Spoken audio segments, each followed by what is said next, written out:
अब आते हैं लॉ ऑफ हीलिंग पर। लॉ ऑफ हीलिंग मतलब उपचार का आध्यात्मिक नियम। प्रकाश ऊर्जा है। आपका भौतिक शरीर कई जन्मों में आपकी आत्मा की चेतना की ऊर्जा और कंपन से निर्मित होता है, मतलब बना होता है। आप मानव शरीर में जीवन का अनुभव करने के लिए यहाँ आए हैं। कुछ भौतिक विकल्प जन्म से पहले आपकी आत्मा और हायर सेल्फ द्वारा चुने जाते हैं और शारीरिक सीमाओं के रूप में प्रकट हो सकते हैं, मतलब बीमारी के रूप में। शारीरिक सीमाएं जैसे कोई अंधा पैदा होता है, कोई गूंगा पैदा होता है, कोई बहरा पैदा होता है, कोई लूला लंगड़ा पैदा होता है, या ऐसा बहुत सारी प्रॉब्लम्स हो सकती हैं। जैसे मेरा बेटा जन्म से बहुत सारी चीज़ें नहीं कर सकता, शारीरिक सीमाएं हैं। तो सोल कॉन्ट्रैक्ट में लिख कर आया होगा अपने हायर सेल्फ के साथ। आपका निचला स्वयं पल पल अन्य विकल्प चुनता है, मतलब आप इस शरीर में, इस ज़िंदगी में लोअर सेल्फ जो है वो हर पल एक अलग चुनाव करता है। पृथ्वी तल पर दो बुनियादी भावनाएं हैं, एक है डर और दूसरा है प्यार। जब आप डर के माध्यम से अपने चुने हुए अनुभवों का विरोध करते हैं तो आप अपने मानसिक, भावनात्मक और आध्यात्मिक शरीर में अवरोध पैदा कर रहे हैं, मतलब ब्लॉकेजेस पैदा कर रहे हैं। ये आखिरकार शारीरिक रोग यानी कि अस्वस्थता, disease, ease easy, disease not easy का कारण बनता है। कठोर और अनम्य विश्वास, अगर आपकी ज़िंदगी में कुछ चीज़ों को लेकर कुछ बहुत ही कठोर विश्वास है, नहीं ये तो ऐसे ही होता है और कोई तरीका ही नहीं है होने का, नहीं ऐसा ही होना चाहिए, तो बहुत रिजिड बिलीव्स और धारणाएं अगर आपकी हैं, आपका मानसिक दृष्टिकोण है, तो शारीरिक तनाव बनते हैं, मतलब कि बीमारियां पैदा होती हैं। खास करके अगर आपकी धारणाएं अगर बहुत रिजिड हैं, ईगो है, गुस्सा है, और आपको लगता है नहीं ऐसा ही होना चाहिए, तो वक्त के साथ आपके घुटनों में दर्द रहने लगेगा। और घुटनों में दर्द रहने का मतलब बहुत हो सकता है, और बहुत सारी चीज़ें हो सकती हैं। घुटनों में दर्द होने का मतलब हो सकता है कि कुछ पुरानी यादों से आप आगे बढ़ नहीं पा रहे हैं, या कुछ लोगों को आपको माफ़ करने की ज़रूरत है, आप माफ़ नहीं कर पा रहे हो, आप गुस्सा पकड़ के बैठे हो अपने मन में, तब ऐसा होगा। और जब ऐसा होगा, ये इसमें रुकावटें आ जाएंगी। अगर घुटनों में दर्द हुआ, घुटनों में प्रॉब्लम्स आई, इसमें रुकावटें आ जाएंगी। यदि आप भौतिक शरीर या शरीर के किसी अंग को तनाव में रखते हैं तो समय के साथ कुछ भौतिक प्रकट होगा, मतलब कि दिमाग में अगर आप कुछ ऐसी चीज़ें रखते हैं, अपने भावनाओं को दबा के रखते हैं, किसी के लिए गुस्सा है पर जाहिर नहीं कर रहे, दर्द है जाहिर नहीं कर रहे, चुप रहते हो अपने अंदर, मन में नहीं नहीं सब ठीक है ऐसे करते हो, कहीं ना कहीं वो आपके शरीर में सामने नज़र आने लगेगा बीमारी के रूप में।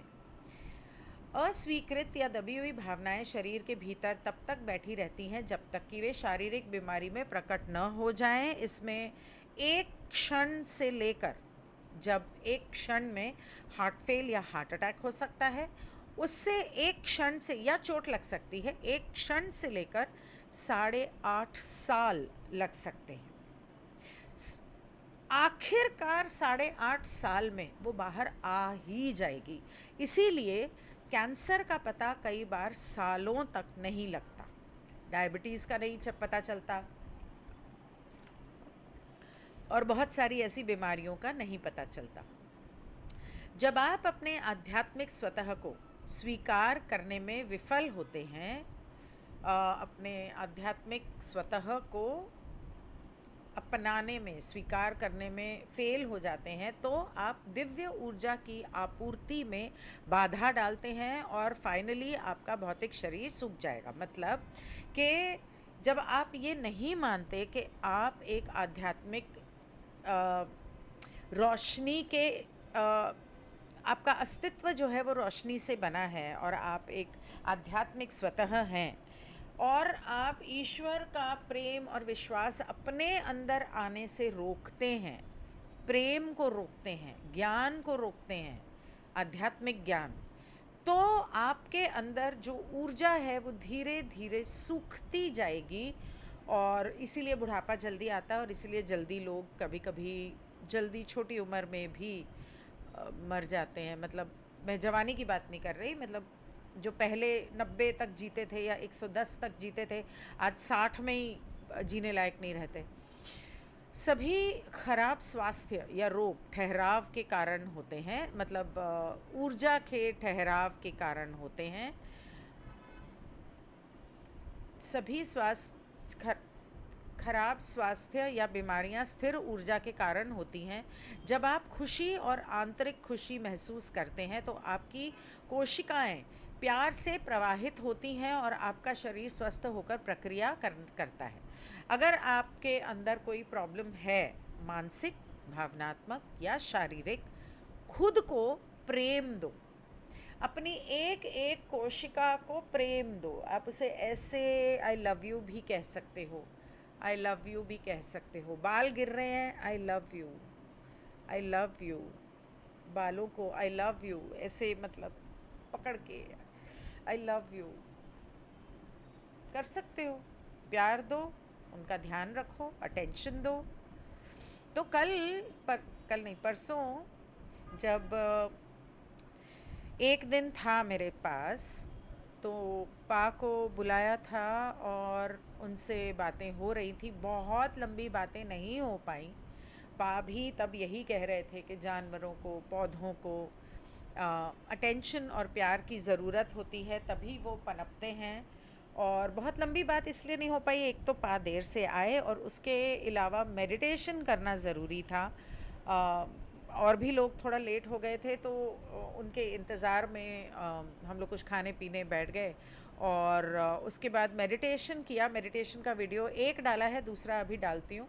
तो मेडिटेशन किया और उसके बाद सब लोग बहुत जल्दी चले गए थे, तो बहुत ज़्यादा लंबी चौड़ी बातचीत नहीं हुई। लोग बोल रहे हैं कि बाकी की कॉन्वर्सेशन डालो, पर है नहीं, लिटरली नहीं है। अभी खाते पीते की फ़ोटो तो नहीं डालूँगी ना मैं, ना मैंने वीडियो बनाया। तो बाकी तो पा को जो भी बोलना है वो लॉ ऑफ वन के वीडियोस में बोलते ही रहते हैं। प्रेम एक उच्च आवृत्ति वाली ऊर्जा है जो आपके शरीर को स्पष्ट और प्रवाहित बनाए रखती है, मतलब कि क्लियर, और ऊर्जा बहती रहती है। ची जिसको बोलते हैं चाइनीज़ में या जापानीज़ में, उस प्राण एनर्जी, सनातन धर्म में उसको प्राण कहते हैं, प्राण वायु या प्राण। तो प्राण की शक्ति जो है वो आपके कण कण में, आपकी कोशिकाओं में निरंतर बहती रहे, उसके लिए प्यार की बहुत ज़रूरत होती है। और अगर आप एक दूसरे को प्यार देते रहोगे तो सभी ज़िंदगी में स्वस्थ रहेंगे। कहते हैं जब कुछ कबीले हैं ऐसे अफ्रीका में, इंडिया में भी होंगे, रेड इंडियंस में भी हैं, बहुत सारी जगह पर हैं, जो अगर कोई कबीले में बीमार हो जाता है ना, तो उसे बीच में बिठाकर पूरा कबीला आसपास से उसे ऐसे घेर के उसे प्यार देते हैं, आई लव यू बोलते हैं। और अगर कोई गुस्से में होता है, गलत काम करता है, मारता है, कुछ गलत चीज़ भी करता है, तो भी उसे इसी तरह से सारा कबीला एकत्र होकर उसे प्यार देता है। क्योंकि जब इंसान गुस्सा करता है, इसका मतलब उसके मन में कहीं ना कहीं बहुत ज़्यादा दर्द है, और जब वो उसके मन में दर्द है तो इसका मतलब वो कहीं ना कहीं अंदर से स्वस्थ नहीं है। उपचार तब होता है जब उच्च आवृत्ति ऊर्जा शरीर के माध्यम से प्रवाहित होती है, रुकी हुई ऊर्जा को परिवर्तित करती है, जो बीमारी का कारण बनती है। मतलब कि शरीर में जहाँ वो गांठ बन गई है या ब्लॉकेज आ गया है, उसको रिलीज़ करती है ताकि बीमारी दूर हो जाए। हमारे शरीर में टॉक्सिन्स क्यों होते हैं? यहाँ होते हैं, यहाँ होते हैं, यहाँ होते हैं, और जहाँ जांघें हमारे शरीर से मिलती हैं उस हिस्से में होते हैं। इसीलिए अगर आपके शरीर में टॉक्सिन्स बन जाएंगे ना, तो उस जगह पर आपको गांठ बन जाएगी जिसके अंदर पस शायद जमा हो जाए और दर्द होने लगे। ऐसे समय में उसे ऐसे टैप करना है, मसाज करना है हल्के हल्के तेल लगा के, और खूब पानी पीना है ताकि वो बाहर निकल जाए। टॉक्सिन्स जो होते हैं वो ब्लॉकेजेस हैं जो नकारात्मक इमोशंस या मानसिकता की वजह से भी बनते हैं, और गलत चीज़ें खाने से या केमिकल चीज़ों में पड़ा होता है खाने से आपके शरीर में टॉक्सिन्स बनते हैं। एल्युमिनियम फ्लोराइड, क्लोरीन, इस तरह की चीज़ें हमारे शरीर में जाएंगी तो टॉक्सिन्स बनेंगे। किसी की शरीर की ऊर्जा को का उपचार करने से पहले या उसको ऊर्जा देने से पहले आपको उनसे इजाज़त लेनी चाहिए, क्योंकि उनके हायर सेल्फ या उनकी लाइफ में इंटरफेयर करने का बिना फ्री विल के आपको कोई हक नहीं है। और इसकी बहुत सारी वजह हैं। एक तो ये है कि हो सकता है उस इंसान की बीमारी से उसको कोई फ़ायदा हो रहा हो, चाहे आप मानो ना मानो। हो सकता है कि कोई कार्मिक लेसन हो, मतलब कि कुछ उसके अंदर उनका कोई कार्मिक हो कि पिछले जन्म में कुछ ऐसा किया था जिसकी वजह से इस जन्म में उनको वो दुख अनुभव करना है, ताकि वो सीख सके कि आगे से वैसा नहीं करना जैसा पिछले जन्म में किया। और वो पिछला जन्म हो सकता है या पहले का समय हो सकता है, और हो सकता है उसमें उनकी कोई सीख छुपी हो सकती है। जब भी मैं अपने बेटे पर काम करती हूँ और उसको 4 कदम आगे बढ़ाती हूँ कि वो ठीक होने लगा है, वो सीधा हो गया, उसका शरीर सीधा हो गया, वो चलने लग गया, वो 10 कदम पीछे चला जाता है। वो चाहता ही नहीं कि वो ठीक हो, क्योंकि कोई कार्मिक लर्निंग होगी, हो सकता है पिछले किसी जन्म की, जो मुझे तो पता है उसके पिछले 1-2 जन्म मैंने देखे हैं। तो पिछले जन्मों में कुछ हुआ था जिसकी वजह से वो इस तरह से उसने पैदा होने का प्रण किया, और वो ठीक नहीं होना चाहता, क्योंकि उसे लगता है कि जब तक वो ऐसा है तब तक उसके लिए फ़ायदेमंद भी है, साथ में लर्निंग्स भी है। बहुत सारी मल्टीपल रीजंस हैं उसके ठीक ना, वो चाहना कि मैं ठीक हूँ। मैं उसका उदाहरण इसलिए दे रही हूँ क्योंकि वो मेरे सामने एक जीता जागता उदाहरण है जिसके बारे में मैं बता सकती हूँ। किसी और के बारे में बताकर मतलब कोई मतलब नहीं है। ये एक बीमारी व्यक्ति के, बहुत सारे लोग जब बीमार होते हैं ना, उनको बोलते रहो, अरे इससे ठीक हो जाएगा, ऐसा कर तो लो, कुछ नहीं होता, कोई ठीक नहीं होता, अरे नहीं होने वाला, मैं नहीं करती, कौन करेगा इतना। कौन इंसान ठीक नहीं होना चाहता? कौन इंसान नॉर्मल ज़िंदगी नहीं जीना चाहता? कोई तो फ़ायदा होगा या कोई तो वजह होगी। दूसरी वजह ये है कि उनकी जो बीमारी है, उनकी सोल की आध्यात्मिक उन्नति में कहीं ना कहीं उनके लिए बहुत काम आ रही है या मदद कर रही है, और इसीलिए उनके हायर सेल्फ ने और उन्होंने चुना है कि इस तरह से बीमार रहना। उसके अलावा हो सकता है कि उनकी बीमारी उनके अपने कर्म हैं।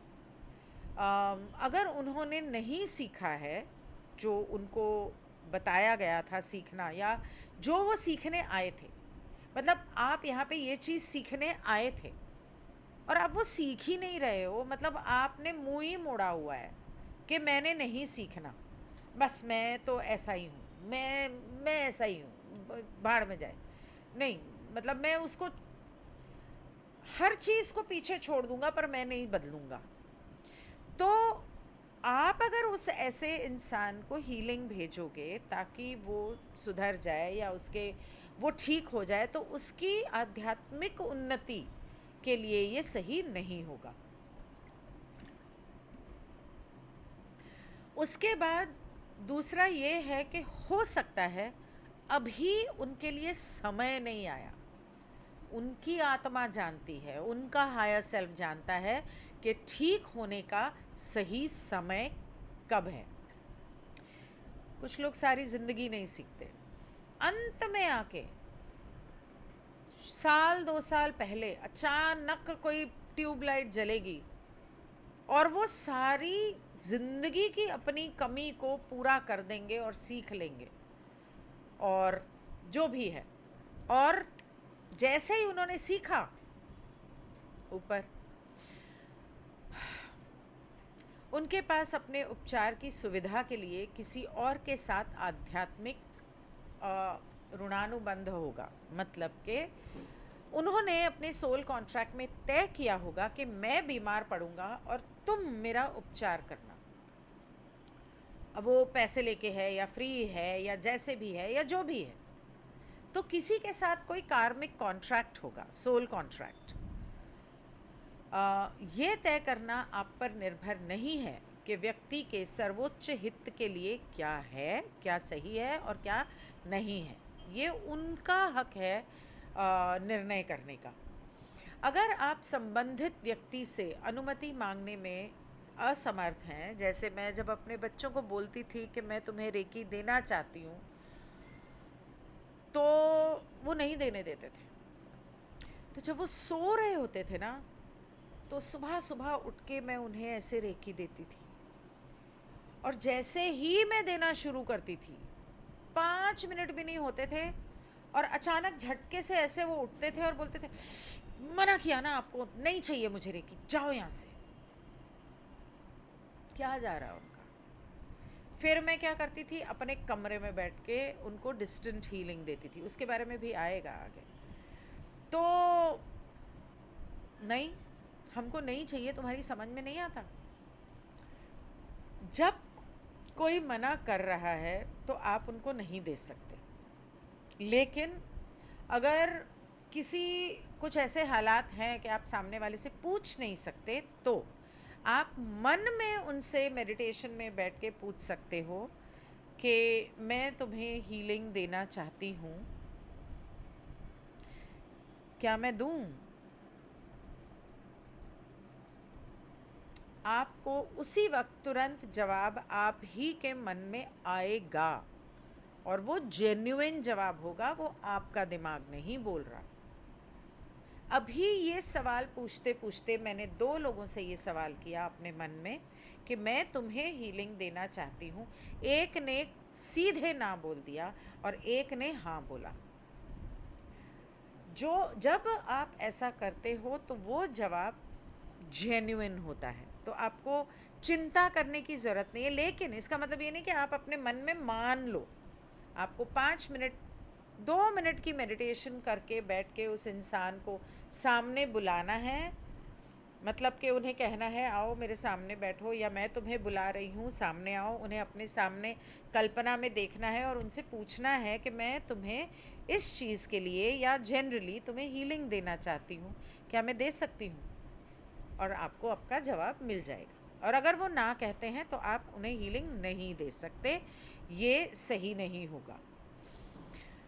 आपातकालीन स्थिति में, जब कोई इमरजेंसी में जब कोई घायल हो तो मदद करने में संकोच नहीं करने की ज़रूरत, तब उनसे पूछने की भी ज़रूरत नहीं है। यदि ये उचित है तो उपचारात्मक ऊर्जा आपके अंदर प्रवाहित होगी। मतलब इमरजेंसी में किसी को अगर आप हीलिंग देना चाहते हो तो आपको पूछने की ज़रूरत नहीं है, आप उन्हें हीलिंग दे सकते हो। अगर उनकी मर्ज़ी होगी तो वो अपने आप एब्जॉर्ब करेंगे उसे, सोल लेवल पर वो उसे अपना लेंगे, और अगर वो उनकी मर्ज़ी नहीं होगी तो नहीं अपनाएंगे। ठीक है। अब कितने तरह की अलग अलग हीलिंग हो सकती है। एक है आध्यात्मिक उपचार, जब लोग स्वयं को चिकित्सक के रूप में हीलर्स के रूप में समर्पित करते हैं तो वे आध्यात्मिक अभ्यास, व्यक्तिगत विकास और सही जीवन के माध्यम से स्वयं को ईश्वर के साथ जोड़ लेते हैं। ये उन्हें उच्च आवृत्ति ऊर्जा, मतलब कि हाई फ्रीक्वेंसी एनर्जी चैनल करने में उनके द्वारा मदद करती है। वहाँ से हाई फ्रीक्वेंसी एनर्जी आई, हमारे द्वारा कंधों से हाथों पे गई, हार्ट तक आई, हार्ट से कंधों पे हाथों में गई, और चाहे वो हार्ट से हीलिंग भेजे, हाथों से भेजे, आँखों से भेजे, जैसे भेजे वो उनकी मर्जी। जैसे फ़र्ज़ कर लो एक्यूप्रेशरिस्ट अपनी उंगलियों से भेजेगा, तांत्रिक हीलर हाथों से और उंगलियों से भेजेगा, बहुत सारे हीलर्स आँखों से भेज सकते हैं। तो ये उन्हें उच्च आवृत्ति ऊर्जा को प्रसारित करने की अनुमति देता है जो किसी व्यक्ति के भौतिक शरीर की कोशिकाओं के माध्यम से बहती है। सेल्स, जब एक उपचारक स्पष्ट चैनल होता है, चमत्कार हो सकते हैं और प्राप्त करने वाले व्यक्ति की आत्मा उस उपचार का उपयोग करेगी जहां उसे इसकी सबसे अधिक आवश्यकता है। आपने हीलिंग भेजी, उस इंसान के शरीर में मेंटली, इमोशनली, फिजिकली जहां ज़रूरत होगी वहां पर वो हीलिंग पहुंच जाएगी। इसके बाद है आस्था की चिकित्सा, मतलब आपने प्रार्थना के द्वारा किसी को ऊर्जा भेजी और विश्वास की शक्ति कि आपके अंदर ये विश्वास है कि मैंने प्रार्थना की है तो भगवान मेरी ज़रूर सुनेगा और वो ज़रूर ठीक होगा।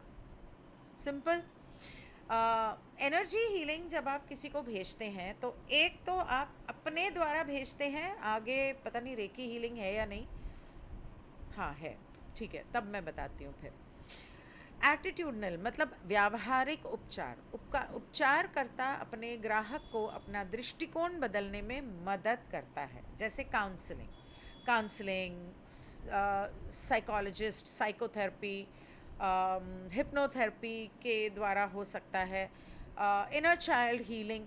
इसमें आप अपनी सोच को बदलते हो, अपने दृष्टिकोण को बदलते हो, जो आज टैरो के द्वारा आज मैंने किसी के साथ करवाया, और उनकी उन मुश्किलों, उन ब्लॉकेजेस को उनके मन से दूर करने की कोशिश करते हो ताकि उनका शरीर स्वस्थ हो सके। जब किसी के भावनाओं में कोई प्रॉब्लम्स आएंगी, उनका वो चक्र ब्लॉक्ड हो जाएगा, तो आपको उस चक्र को के द्वारा आपको समझ में आएगा कि इनकी प्रॉब्लम यहाँ एक्चुअली कहाँ है। जब बीमार व्यक्ति वास्तव में खुद को और उस व्यक्ति को माफ़ कर देता है जिनसे नाराज़गी है, नफ़रत, भय या अन्य स्थिर भावना की बुरी भावना पैदा हो रही है, तो ऊर्जा ब्लॉक भंग हो जाता है। मतलब एनर्जी का जो ब्लॉक है वो डिज़ोल्व हो जाता है, निकल जाता है और प्रकाश और प्रेम से प्रवाहित होने लगता है। अनुपस्थित उपचार मतलब जब कोई आपके सामने नहीं है, कोई बैठा है कनाडा में, आप बैठे हो इंडिया में, या कोई बैठा है ऑस्ट्रेलिया में, आप बैठे हो जर्मनी में। प्रार्थना, आध्यात्मिक उपचार, रेकी, थीटा, बहुत सारे ऐसे हीलिंग मोडालिटीज़ हैं जिनके द्वारा आप कर सकते हो। फैमिली कॉन्स्टलेशन, रेडिकल हीलिंग नहीं बोलूँगी, पर सोल मेटा प्ले वो कर सकते हैं। प्रार्थना, आध्यात्मिक उपचार या इरादे के माध्यम से किसी को उसके उपचार में सहायता के लिए प्रकाश भेजा जा सकता है। जैसे मैं अपने मेरे बच्चे मना करते थे तो मैं अपने बेडरूम में बैठ के उन्हें डिस्टेंट हीलिंग भेजती थी।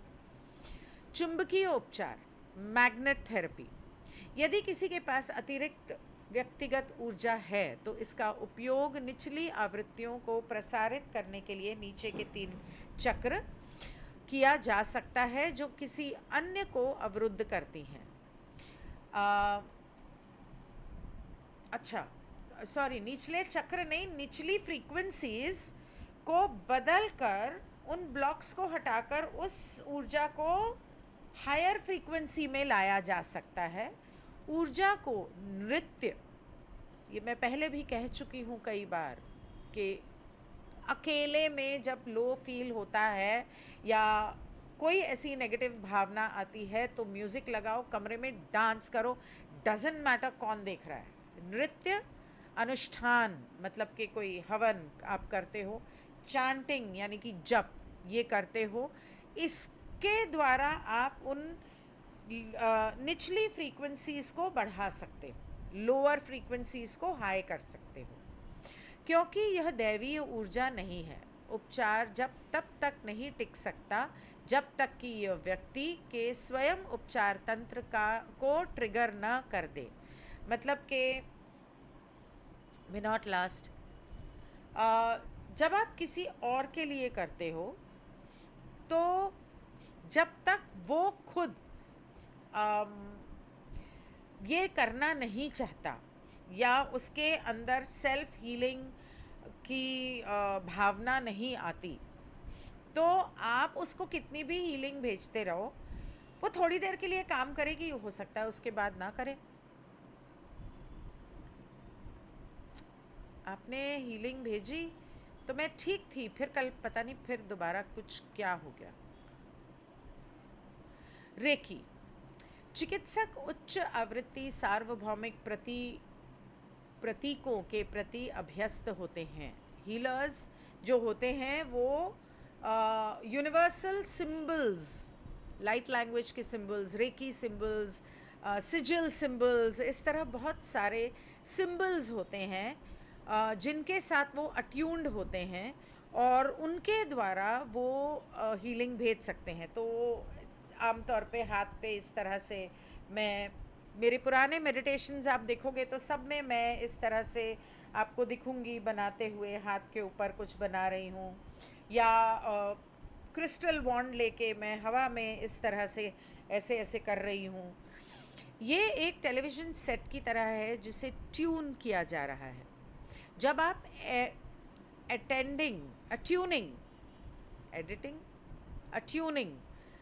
जब आप अट्यूनिंग कर रहे होते हैं तो आप खुद को और दूसरों को ठीक करने के लिए रेकी ऊर्जा अट्यून कर रहे हैं, एटमॉस्फेयर में, एनर्जी में उसको अट्यून करके, फाइन ट्यून करके उस इंसान को दे रहे हैं। अब वो आप अपने आप को भी दे सकते हैं, दूसरे को भी दे सकते हैं। एंजल हीलिंग, एंजलिक उपचार आध्यात्मिक उपचार की तरह है, लेकिन स्वर्गदूत एंजल्स उपचार देने वाले व्यक्ति और उपचार प्राप्त करने वाले व्यक्ति को भगवान के पास ले जाते हैं। Possibilities are limitless. तो बेसिकली जब आप एंजल्स से हीलिंग के लिए प्रार्थना करते हैं कि एंजल उनको हील कर दो, तो आपकी ऊर्जा और उनकी ऊर्जा को, बेसिकली आत्मा को नहीं निकाल के ले जाएंगे, मर नहीं जाओगे, उनकी ऊर्जा को ईश्वर के पास ले जाएंगे और उससे कहेंगे कि इन्हें लाइट लव दो और वो ठीक हो जाएगी। तो उसे एक तरह से वापस ले आएंगे, ऐसा यहाँ पर लिखा है। बट बेसिकली मैं जब एंजल हीलिंग करती हूँ तो मैं तो उनको बोलती हूँ कि भाई कर दो, और वो हो जाता है। अब वो मुझे ले जाते हैं और सामने वाले को ले जाते हैं या क्या करते हैं मुझे नहीं पता। जितने टचवुड एंजल हीलिंग मैंने कभी किसी के लिए पैसे लिए नहीं हैं, मांगे नहीं हैं, उन्होंने खुद ही दिए जो उनको उनकी इच्छा थी। तो लेकिन जब भी किसी के लिए की है, it's worked wonders. Homeopathy, acupuncture, natural healing मतलब प्राकृतिक, homeopathy, acupuncture, crystal healing, sound healing, जड़ी बूटियाँ, पोषण संबंधी हीलिंग और अधिकांश प्राकृतिक उपचार सभी बीमार व्यक्ति की ऊर्जा प्रणाली को, बैकफ्ला रेमेडी भी, फिर से संरेखित करने और उच्च आवृत्ति ऊर्जा के साथ रुकावटों को दूर करने का काम करते हैं।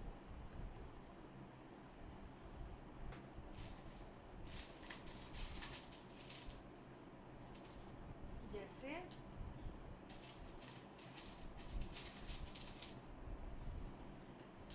क्रिस्टल्स हैं तो चक्र के हिसाब से या जो भी प्रॉब्लम है उसके हिसाब से ये क्रिस्टल्स यहाँ पर रखे जाते हैं, या जिस शरीर में जिस चीज़ जहाँ पर जो प्रॉब्लम है वहाँ रखे जाते हैं, या आपके आसपास चारों तरफ बिछा दिए जाते हैं। जैसे मैं मेडिटेशन के दौरान टेबल पे पूरा वो बना देती हूँ और बीच में कैंडल रखती हूँ, उस तरह से।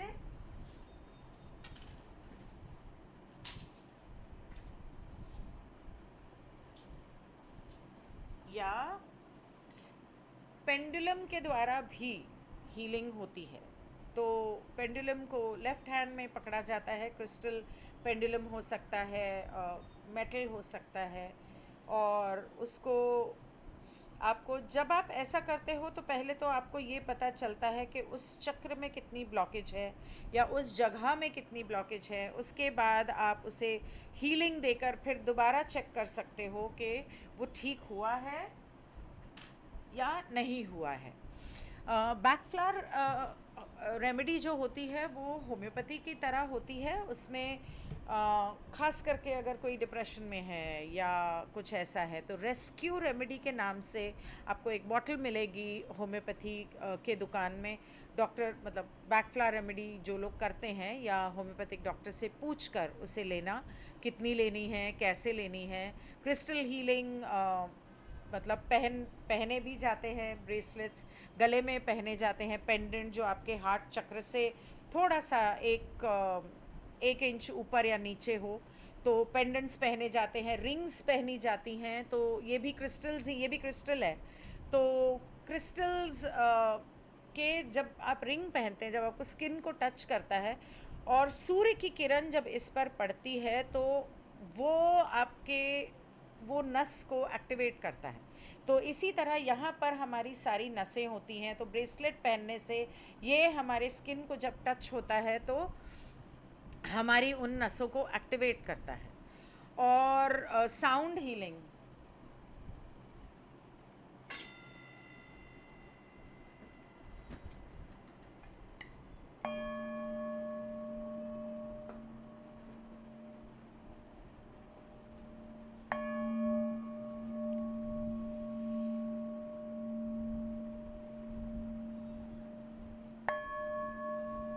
जब कोई इंसान बीमार हो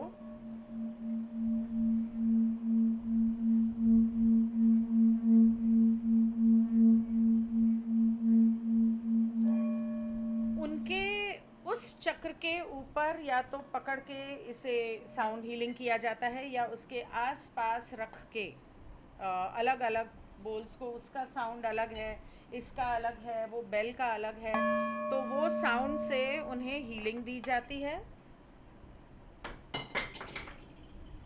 और इससे क्या होता है कि साउंड हीलिंग, क्योंकि हमारी धरती, हमारा ब्रह्मांड, उसकी शुरुआत आवाज़ से हुई थी। ओम, ओम है नहीं लेकिन वो ओम जैसा है, तो शब्द ओम बोला जाता है, लेकिन वो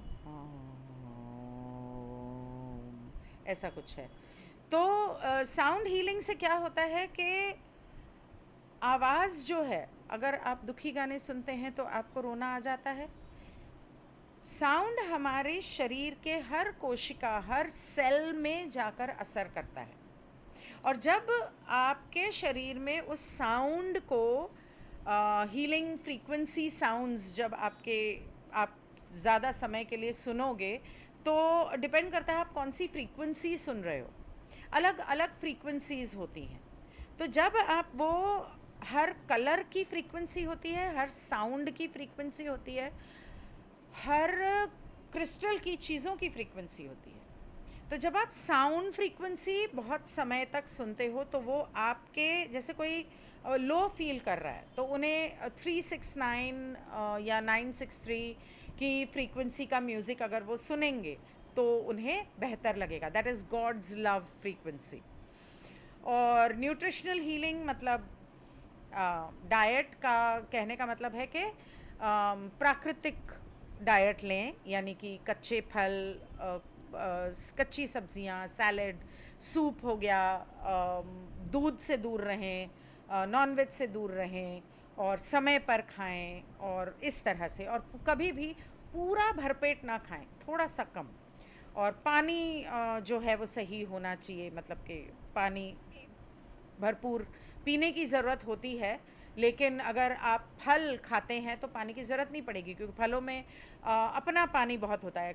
खीरा खाते हैं, क्यूकम्बर, तो वो पानी होता है। वाटरमेलन, वो पानी होता है, तो आपको पानी पीने की ज़रूरत नहीं पड़ेगी। और आजकल जिस तरह से पानी आ रहा है उसमें क्लोरीन और फ्लोराइड इतना मिलाया हुआ है कि वो तो उल्टा नुकसान दे रहा है। अनलेस आपके पास कैंगन वाटर फिल्टर है तो अलग बात है, अल्कलाइन पानी पी रहे हो आप, या किसी नदी या झरने का पी रहे हो, तो वो सबसे बेहतर है। उसके अलावा एक्यूपंक्चर, एक्यूपंक्चर क्या करता है? एक्यूपंक्चर और एक्यूप्रेशर आपकी जितनी नसें हैं हर जगह, यहाँ से नस जा रही है, यहाँ से जा रही है, यहाँ से जा रही है, उन नसों के अंदर जब सुई जाती है तो वहाँ से वो ब्लॉकेज निकालती है। अब हाथ पर या यहाँ पर कोई सुई डालता है, सुजोग थेरेपी में कान की एक, ये हमारा जो कान है ये एक पेट के अंदर जो बच्चा होता है उस तरह से बना हुआ है। ये उसकी रीढ़ की हड्डी है, ये उसका सर है।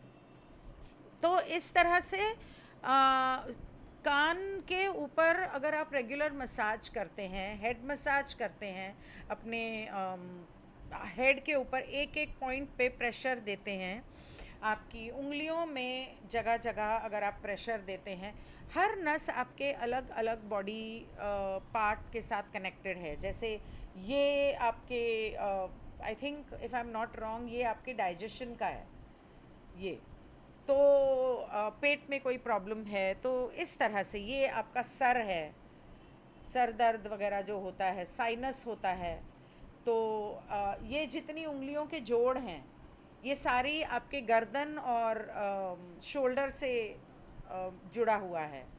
ये आपकी 2 टांगें हैं, ये आपके 2 हाथ हैं, इस तरह से। तो वहाँ पर जब नस को दबाया जाता है तो वो ब्लॉकेज क्लियर करता है, और ब्लॉकेज क्लियर होता है तो खून का दौरान होता है और आपके पूरे बॉडी में वो एनर्जी जो है वो दौड़ती है। इसका तो मैंने खुद बहुत सालों से मैं रेगुलर एक्सपीरियंस कर रही हूँ, तो मुझे पता है कि इट्स वेरी इफ़ेक्टिव। और पैरों की उंगलियों के नीचे, मतलब तलवे में, पैरों के ऊपर, आपका जो एंकल जहाँ हम पायल पहनते हैं वो आपकी इम्यूनिटी सिस्टम है। चूड़ी क्यों पहनते हैं, ब्रेसलेट क्यों पहनते हैं? पैरों में पायल या एंकलेट इसलिए पहनी जाती है क्योंकि वहाँ की नसें जब दबती हैं तो आपकी इम्यूनिटी को बरकरार रखती हैं और खून का दौरान सही होता है और आपके हार्मोनल ग्लैंड्स जो हैं वो सही काम करते हैं। ज़ुकाम हो गया, खांसी हो गई, तो ये वाला पॉइंट है, और ज़ुकाम हो गया तो ये है, इस तरह से। इससे आपकी पूरे बॉडी की हीलिंग होती है और आपकी अपनी हीलिंग फ्रीक्वेंसी एक्टिवेट होती है जब आपके ब्लॉकेजेस क्लियर होते हैं।